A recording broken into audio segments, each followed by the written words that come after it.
Hello mga guys, isang good afternoon ladies and gentlemen, and for today's video is mag-decorate po tayo ng cake ng aking mama. It's because my mother's birthday.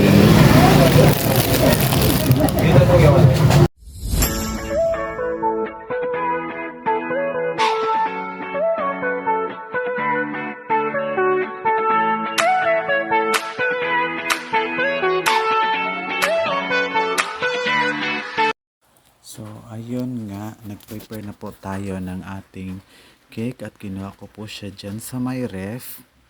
Yes. At yung nasa kulay green na eco bag is yan po yung mga materialis na gagamitin natin para sa ating decoration ng ating cake. So, ayan, papakita ko po sa inyo yung mga gagamitin nating mga pang decoration. Yes. Ayan. Yan po yung ating unang ginawa, yung pangalan at saka edad ng aking mama. Then yung star.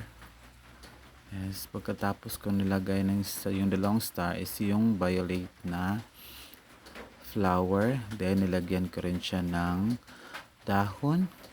Yes, ayan mga kaibigan.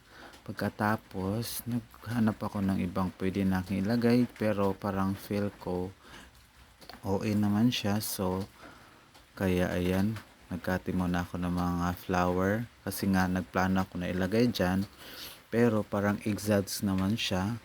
So ayan, yan muna yung ginawa ko, nilagyan ko muna siya ng belt yung sa baba niya. Tapos maya is kinuha ko yung mga peach na pearl, parang gano'n siya, parang pearl na peach. Tapos yan na lang yung nilalagay ko dyan sa cake ng mama ko.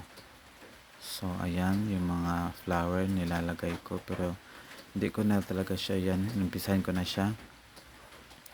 Yan yung ginawa ko. Hanggang sa natapos po, yan na lang po yung ginawa ko, yung nilagay kong decoration dyan sa cake ng mama ko. Ayan, thank you so much po.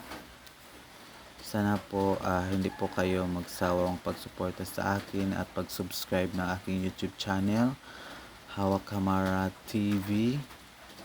Ayan. By the way, yung cake pala yung gumawa, yung pamangkin ko, pero ako po yung nag-decorate. Since umalis po sila, and then urgent po yung pagkagamit namin, yung gamitin namin ng cake kasi nga birthday na ng mama ko. So ako na po yung gumawa para pagdating nila, ayan, uwi na lang kami sa bahay. So ayan na po yung final look.